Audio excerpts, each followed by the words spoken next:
Hey everybody, and welcome to another episode of Deckin Around Kickstarter Edition. Today we're going to be taking a look at any new decks to Kickstarter in the past week. But before we jump into it, make sure to like the video and subscribe to the channel. And ring the bell. So Steve, let's jump in and see what funded in the past week. Let's do it. First off, congratulations to the Dark Tides relaunch. Congratulations to the Skills of Bike Make 100 poker playing cards. Congratulations to the Mysteries and Secrets 8-suit deck marked for Magic. Congratulations to the Shooters Card Co. USPCC Premium Playing Cards. Congratulations to Be a Hero Action Adventure Playing Cards. And ending in the next week, we have the Constellation Playing Cards by Deck Idea. The Tails Playing Cards. The Plume Playing Cards. Tempo Playing Cards series by Arc Playing Card Company. Destroying their goal. Absolutely. The Historic Playing Cards from 1933. I'm not even going to try and pronounce it, but I like this deck. The Beyond Out of This World Playing Cards. The Morgan Strebler White Legacy Playing Cards. The Sip to Suit Cards About Coffee. The Yangtze and Vampire Playing Cards, the Torpor Edition. The Aperture Playing Cards by Glider's Cardistry. The Flower Luxury Playing Cards.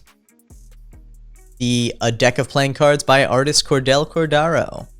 Good for him. I'm psyched that funded. Me too, man. He put a lot of work into it, and it's a good-looking deck. I'm actually shocked at how many decks are ending in the next week, dude. That's like 15 decks right there that are going to be dropping this week, so hopefully everyone's budgeted out right. But before we take a look at what's new this week, let's take a quick word from our sponsor. Join us as we celebrate the marvelous and fascinating things that surround us, all in the palm of your hands. You will be mesmerized. Follow us on Instagram at Marvelous Decks and at marvelousdecks.com. All right, so first up this week, man, the Bicycle Luxury Keys playing cards from... This is back. Yeah. Interesting. Interesting relaunch by Juan Jose Almendros. So yeah, this is a relaunch of a previous campaign. Welcome to the very first deck by Almeni playing cards. New design dressed in deep red with a touch of gold. It's an interesting style. It's a very ornate kind of Victorian-esque style, which isn't bad. Got a fun feel to it. Let's see what we're looking at here. Story. See, this is the one thing I would say here is there's a lot of pictures before you... Yeah, put the story a little bit farther up. You want to immediately start hooking people with the story. This picture by itself probably would have been good up top, and then into the story, then kind of use the text to split the pictures up, especially because now you're getting into just a lot of text about the cards. Nice aces. Interesting. I like the full-size style of it. They're very big, though. They're huge. Yeah. Which is okay. I mean, you know, it is what it is, but... It's interesting. Yeah. Very interesting. I like the idea that all of the pips have been replaced by a key form of them, which is cool. Yeah. Number cards. I wish on the numbered cards, there was only one pip that had the key rather than all of them. Yeah. Well, and it's interesting, too, because the clubs, maybe it's just the way the club's built out, but and maybe it's because the image is small. It doesn't look like a keyhole there. It says not as pronounced as the other suits. Fun little jokers with a reveal. That's cool. Yeah. Back design. See, and to me, like, again, I think there's a certain order that these things should be pulled out. I think back design is probably one of the first things you want to see up top. I would bring that section up. You know, tuck and back design first, then get into the cards. It just makes a lot of sense. That's a one-way back design, yeah? So we talked about this last time, and I think it's just the render. I think the way it's rendered, it's poorly done, or the image doesn't show correctly, but I'm pretty sure it's actually a two-way design. Okay, you're right. Literally, we had this same exact conversation before, but you're right. It is a two-way. Yeah, I think it's just the way it's visualized there. Actually, it is different. Look at the filigree on the outside of the keyhole. And I wonder how much of that, again, is just the render. Like, shadowing of the render. Like, this could very well be two different colors. I'm not sure. If it is, then yeah, it's a one-way design. something I would touch on, and this is where renders versus actual photographs can, you know, make a difference. If you do see inconsistencies like this in your render, it's worthwhile to mention, is this a one-way or two-way back design? Right. Is the filigree going to be consistently colored, or is there kind of depth added to it and shadowing added to it? Because, yeah, it's very difficult to tell. Even though looking at the renders, it does look consistent, but it could also be that they designed one back design with shadowing on it and used that throughout the entire campaign. So, you know, being renders, it's obviously going to have a little bit of variation towards the end product, but it's good to address those. Yep. Let's see. A lot of tuck images. Another reveal there, a 3 spades reveal on the flap. Yeah, see, like, to me, some text in between these would break it up a little bit instead of just being straight up images. And I would bring this whole features, duplicate that up top. Yeah. Yep. So printed by USPCC, fulfilled by gamblers. Obviously, we could have inferred the fact that it was USPCC because it's bicycle branded. You're only getting a USPCC deck with bicycle branding. But it would have been good to have that up top as well. Shipping costs and our rewards are half of what we expect to pay. Interesting. So let's see what we're looking at price point wise here. This is a price, $19 shipped. All right. It's not bad. No, it's really not. But if they're saying that it's because they're eating half the shipping costs, like, instead, you should probably just reduce the deck price down a little bit. Also, the other thing to consider here is you're using gamblers within the US. Like, that's not, like, that's reasonable shipping. So $19 price point on this is fine, but yeah. I mean, that's obviously not the case. They didn't split it with us. Yeah, I mean, because Gamblers isn't telling you that the shipping is €6. So, right. But follow social media. I think it's always good to bring the social media aspect of it there. Max playing cards for the sport and help in all the process. Cool.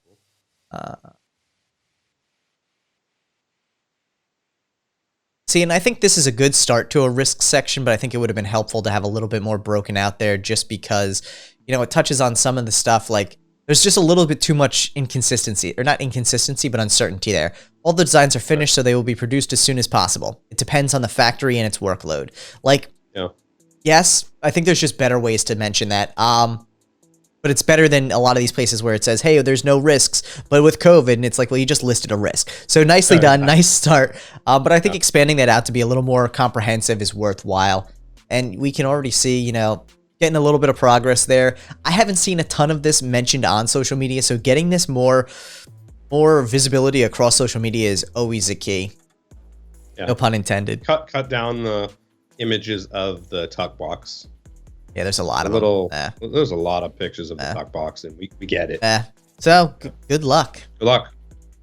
Next up, we have the Cactus playing cards standards. Hi, Jared. Yeah, Jaren. I always do that. Nice. Comes right into the story. Looks good. Shows the back design. Nicely done. Brings stretch goals right to the top, which is an interesting take. Goes a little bit into the design. I would have... Those images, bro. They look good. I would say bring the features up to the top as well. Who's going to be printing? Who's going to be fulfilling? Not necessarily in the top. Bring those down a little more. Yeah. So that's something I would bring farther up to the top. Those look like my pictures. Cool, Steve. You're a photographer. Oh, my gosh. These pictures are taken by Steve. Asterisks next to this. I like the red suits with the black indices. I always like that contrast there. It kind of catches your eye. I like the simplicity of this deck. It's difficult when playing, but... Yeah, for a quick glance if you're trying to figure it out. But yeah, I like the... off a little bit. Yeah. All right, distribution. Gamblers to fulfill. Printed with USPCC. I'd like to know the stock, I think, for me as well. You know, is it bicycle? Is it B? That's the one area that I think could use a little bit more information to it. And the risks and challenges. Yeah, add something to that. So yeah, because, like, here's the thing. There will be no risk on your part. If the project does not get funded, no money will be collected. That's all well and good, but there's clearly risks beyond that should it get funded, which should be addressed. I think that's always one of my big things now is making sure you do address that. Price point-wise, though, $15 shipped. This is a steal of a deck if you're looking for a fun little poker night deck or a magician's deck. Buy 2, get 1 free also. Oh, wow, yeah, so 3 decks for 26 ship. That's a steal. Amazing. Yeah. Yeah. Nice. Yeah, you're paying a little bit under $9 a deck at that point, so that's not bad at all. Yeah, that's awesome. Nice. Good luck, Jaren. Next up, we have the Raven playing card set by Mr. Lambert. Mr. Lambert. Sounds very like formal. Playing card set featuring the intense artwork of 19th century artist Gustave Doré. All right.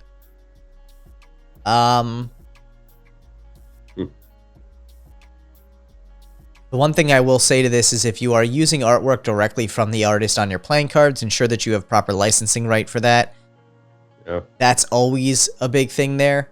Obviously, the artist is no longer alive, but that doesn't mean that it's free to use or in the public domain. Dude, Gustave looks dope. Yeah, looks like a badass for sure. Ball. The one thing I would say from the jump is maybe a little more, very artistic pictures taken here, but also I would say you need some that are just more to actually show off the cards. Like They are dark images, huh? Yeah. Wow. An interesting deck. Creepy back design.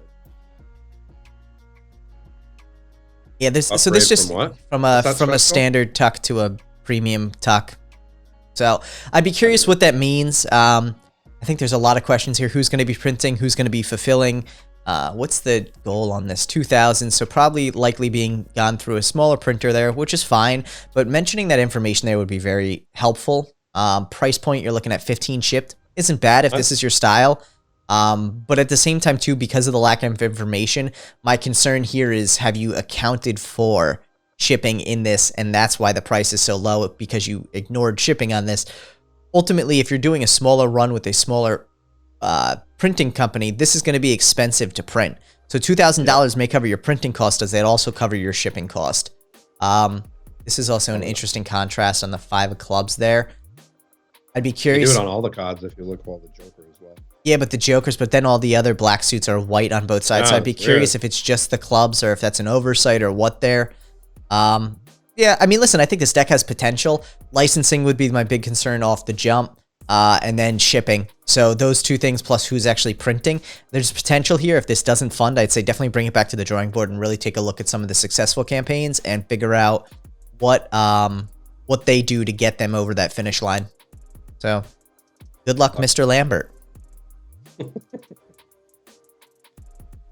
Sorry, I got distracted there reading the little bio of him that said height unknown, occupation unknown. I was just like, all right. Everything unknown. Very, very strange. You know, I'm inspiring trust in you, but you know nothing about me. It's like, all right.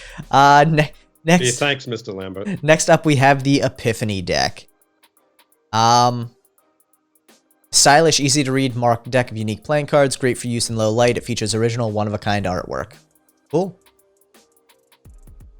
Designed by Chris Savas. Mr. Savas. Very interesting back design. Yeah. Kind of cool. I like the color. It's a cool color. It's very busy. Non-traditional quartz here, which is interesting. I'm curious. They're not really cohesive with that back design, though. Yeah, like, no, I get a very, like, Greek key vibe from the back design, which makes sense based on the definition of Epiphany. But then the quartz seem very, like, scattered. Like, one has baseball, one has a barber pole. That looks like a pencil sword. Lollipop heart. Like, I'm kind of all over the place. Yeah, I'm curious. Like, what's the underlying theme for it? Like, it's fun to customize the quartz. I always love seeing customized quartz, but ultimately, was it done just to customize them, or did it enhance the stylistic design of the deck? Also, there's a lot of pictures before any text is in there. Bring this story here up to the top so people can immediately connect with you right off the bat. Professional event photographer. Nope. Interesting. I took up card magic. Very cool. I watched hundreds of YouTube videos and took online courses to learn a few basic tricks. Then I started buying decks of cards. I love nice card design. I bought quite a few decks to play with. Bitten by the bug. Buying marked decks once I realized how much fun they were. Very cool. I see. Like, it's interesting. So there's the marking system detail there. It's a very busy deck based on the fact that it's marked, and hopefully the system to read it is easy enough. I like the idea behind it. Definitely unique. I like the color. Yeah, I like the color. Yeah, it's a very busy. Back, obviously. Outside the marking system, it's a one-way back. No. Yep. Oh yeah, it is. Yeah, the pattern in which is an interesting take on it because then, like, I would have thought the marking would have fallen maybe within the patterns themselves.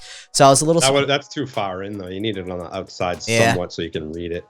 Yeah, it's an interesting take. All right, here we go. Altered all the court cards to give them each their own story, just in case a user wants to create a routine around them. Okay. So there's might add a little too much to them. Yeah, I mean, they do make them very busy. I like the use of the green in there, though, because that's not something we usually see in the courts. I like that green. It just doesn't go with the back of the deck, the color purple. Yeah. But double backup, blank card, double face card, and Joker. So there's only one Joker. Yeah, it looks like it. Yeah, because there's 3 gaff cards. Printed by Cardamundi. Cool. So the other thing I would want to see in here is who's fulfilling. I would definitely say bring the Cardamundi aspect up further as well. People always want to know who's going to be printing.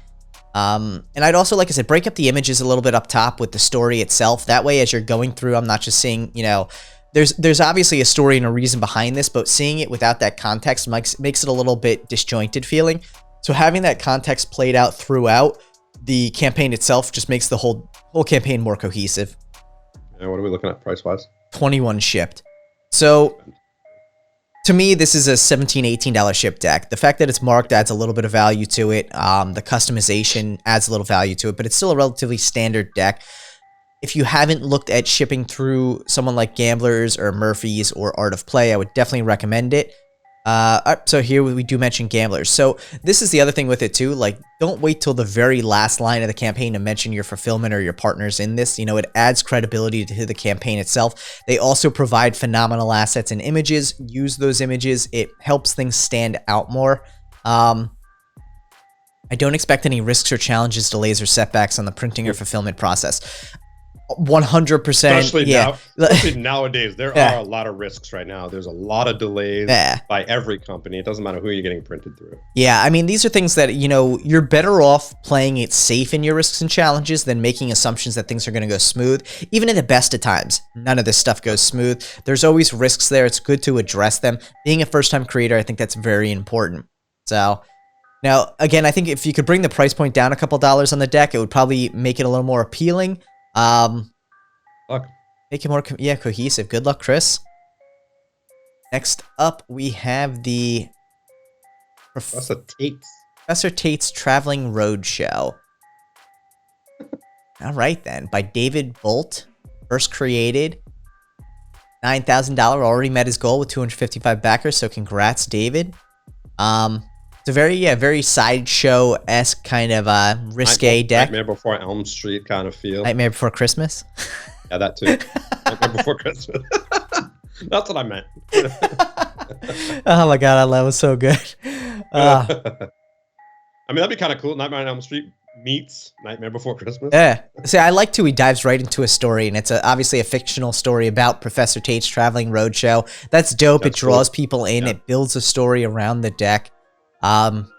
Vintage and classic, so 2 different editions. Limited to a single print run. Who's going to be printing, though, is the question that's rolling to my mind right now. Rock and Roll Clubs, cool. Wild West Diamonds, cool. So thematic, you know, themes throughout all of the suits, which I think is very cool. Jokers. All right. It's kind of cool. It's a fun deck. Interesting back design, but here's the thing. That's the first time we're seeing the back design. Yeah, it should be up high. Yeah, so that's definitely something worth bringing into it a little bit further up. It's definitely an interesting back design. Yeah, if it's your style, like, it's definitely fun. Art book looks cool. Yeah, I would definitely be up. There we go. So I would say bring this section up, duplicate it up top as well, just so people know from the jump. USPCC printed, Gamblers fulfilled. Awesome job on both those using the assets. Looks good, and I like the fact that you use the black and white USPCC asset to match the Gamblers. Keeps it consistent. Looks good there.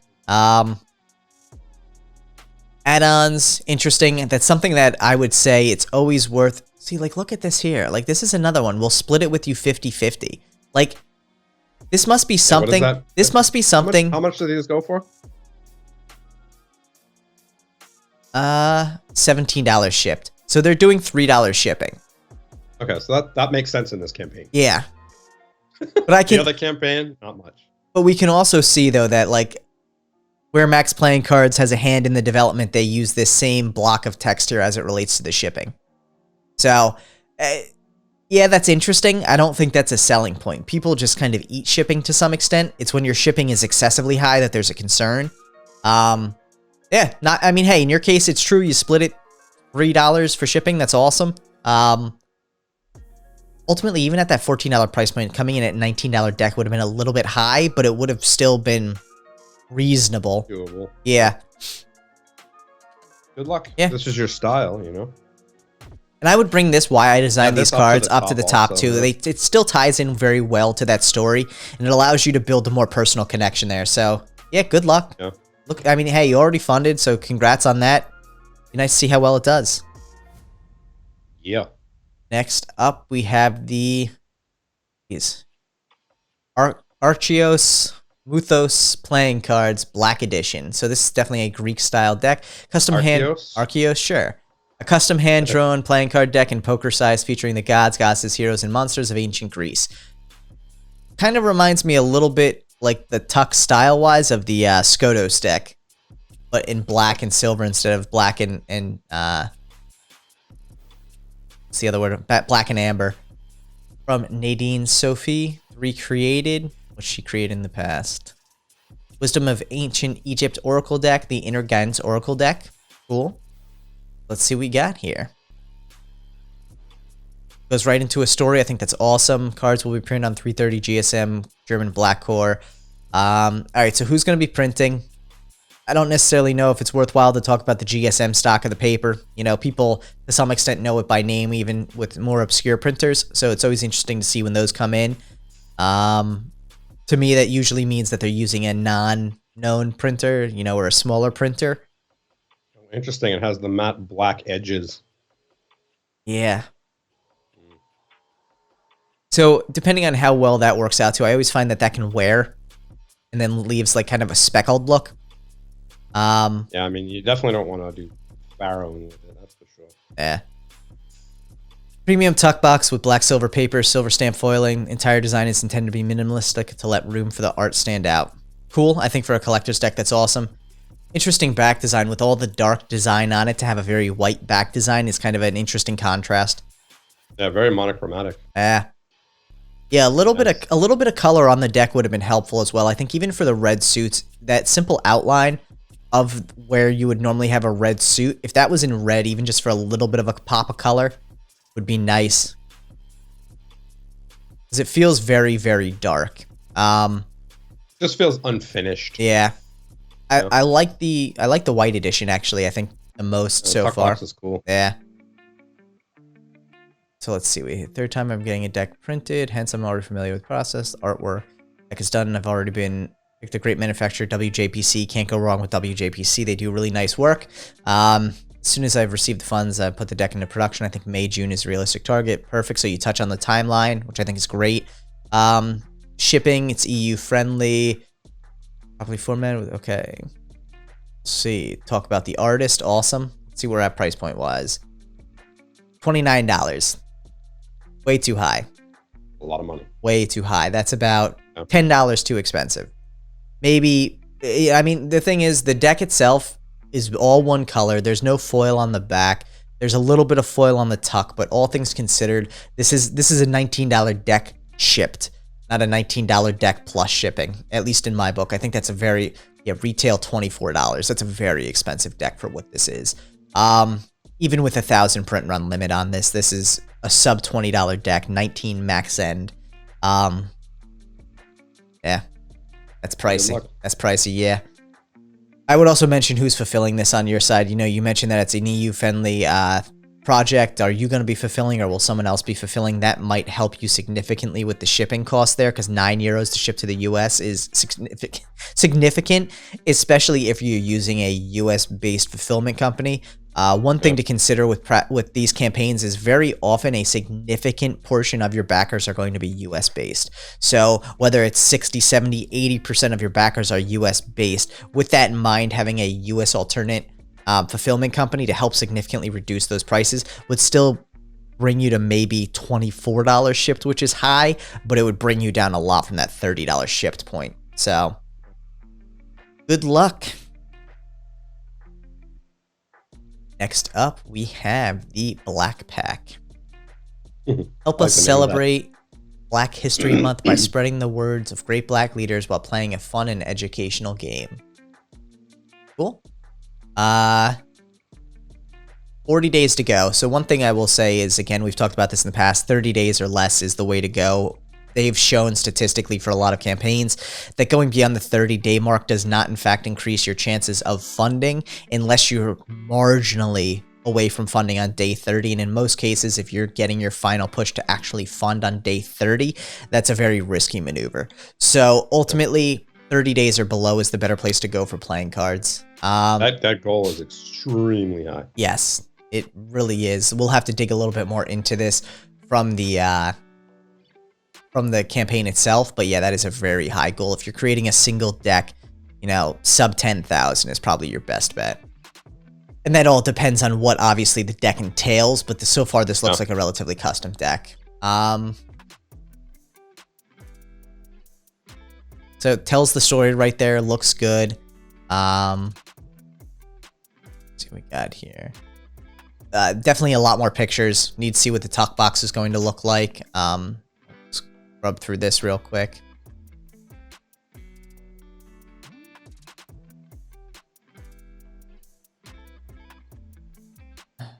So in this case, I would have actually said forgo the video and just bring a lot of that text into the campaign with more images. Definitely need more pictures. You know what I would say? Let's hear it. Instead of having quotes on the cards, maybe have things that they've done, you know, kind of something about the individual that basically does educate people about that person rather than you know, who's Nelson Mandela? You know, I'd like to think most people know who he is, but like, what did he do? Why, what are you trying to teach me? You know, this is an educational deck, then I want to be educated by it. Yeah, I mean, from that point of view, I mean, I think it's interesting to see either way. I think the goal, though, itself is way too high, no matter what.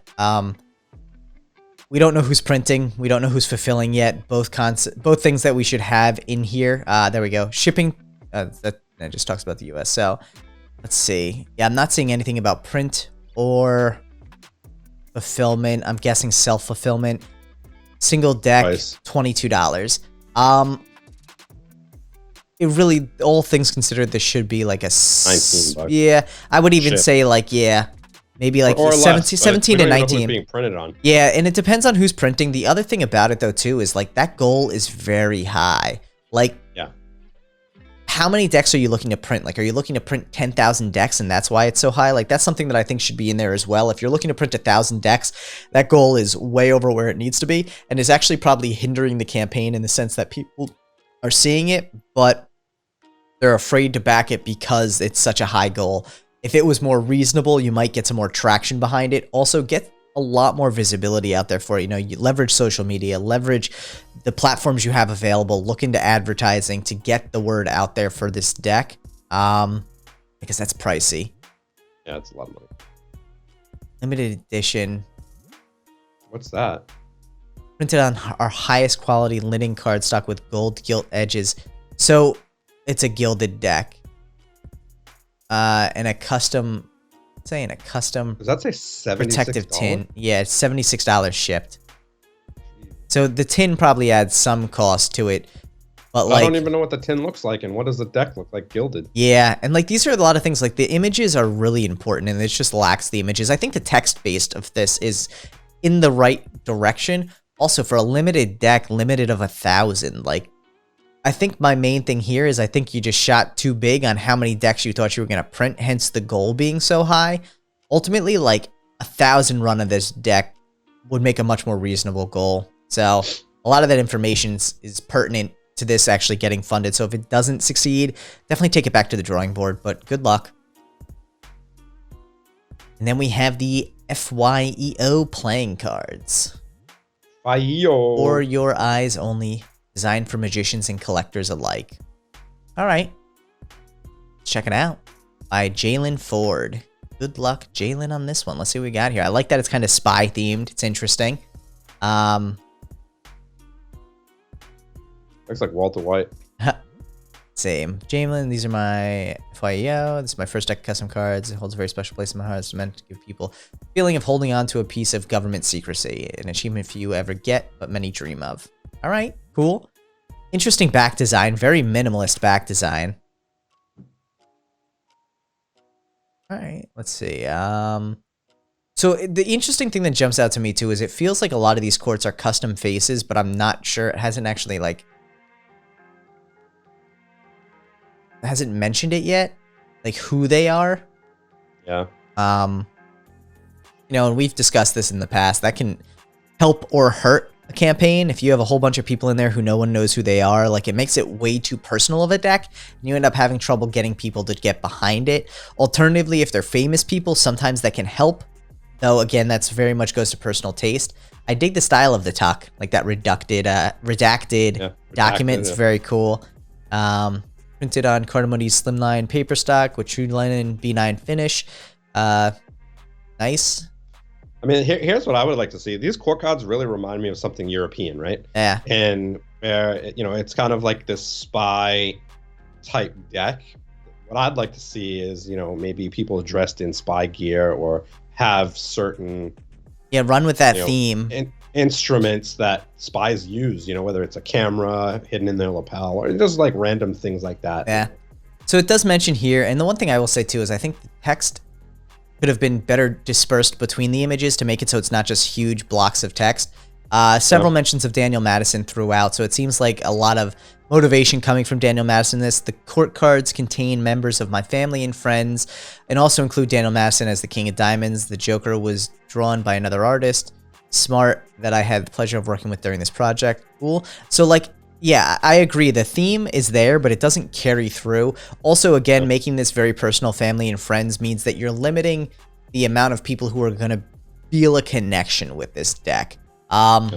And if that's the case, you know, if this is something, there's two ways to kind of look at a deck like this. If it's something that you want to print because it's important to you, there's always places like NPC where you can do a small run of decks for yourself. But if it's something you do want to get out there, sometimes you have to step back from those personalized touches and realize that this deck for the masses is meant to draw them in, not necessarily meant to be what you want it to be. As terrible as that sounds, that sometimes is the case with these very personalized decks where you have to make those compromises. I can see Daniel Madison there. I like the full-size central pips on the aces. Biggest risk would be the communication ordering with the manufacturer and getting cards ordered and shipped to the backers on time. All right, let's see what we're looking at price point-wise here. 18 shipped. So all things considered, like, I think that's a reasonable price point for this deck if it's your style. It's definitely one of those things, though. Like I said, I think the personalization of this may make this hard for other people to back just because they're not familiar with who these people are, obviously other than Daniel Madison. But with that in mind, like, I think there's a lot of potential. I like the style of this deck and what it's trying to go for, though I agree with what Steve said that it would be nice to see more of that, like, spy gear kind of brought into the deck itself. Yeah, I mean, that talk box is dope. I love the talk box. I think it's super clever. Yeah. I just definitely want to see a more cohesive style throughout the deck, you know. The interesting thing about it too, and this is just me, on the side here where it says handle with care, I personally would have made that say like for your eyes only or something like that, because looking at the tuck, it actually doesn't have the title of the deck anywhere on it that I can see. And granted, these look like renders potentially, or, you know, or handmade kind of prototypes. So I think there's a lot of potential there. But yeah, I think this would be a fun deck done, you know, executed correctly. So good luck with this campaign. If it doesn't fund, I would definitely say take it back to the drawing board and run with it. Your goals pretty well, considering it's going to be Cardamondi. Might be even a little bit low just based on shipping cost, but yeah, nicely done. Cool.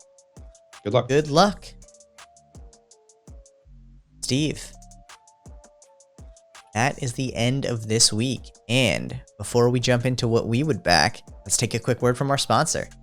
Join us as we celebrate the marvelous and fascinating things that surround us, all in the palm of your hands. You will be mesmerized. Follow us on Instagram at Marvelous Decks and at marvelousdecks.com. So Steve, what are you backing this? What would you back this week? Bro, I'm gonna spend $10 on Cactus. All right. And then that's it. Actually, I'm gonna get the two for three. The 2 for 3. Yeah.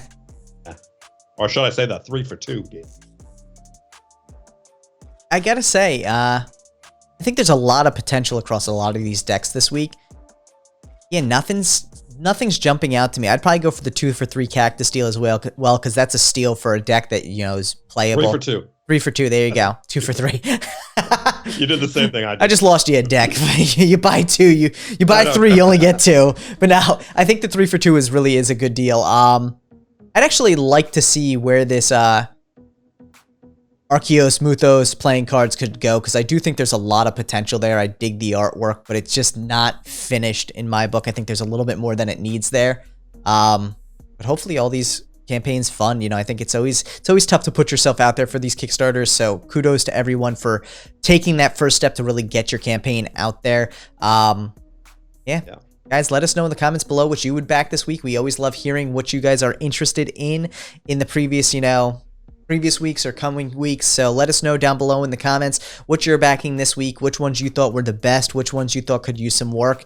And, you know, it's really interesting to see a lot of creators kind of go through the process of reaching out to people to get that, you know, help and insight. Like I said, we had 2 campaigns here this week where we saw the same block of text because they're probably using the same template provided by a consultant of sorts.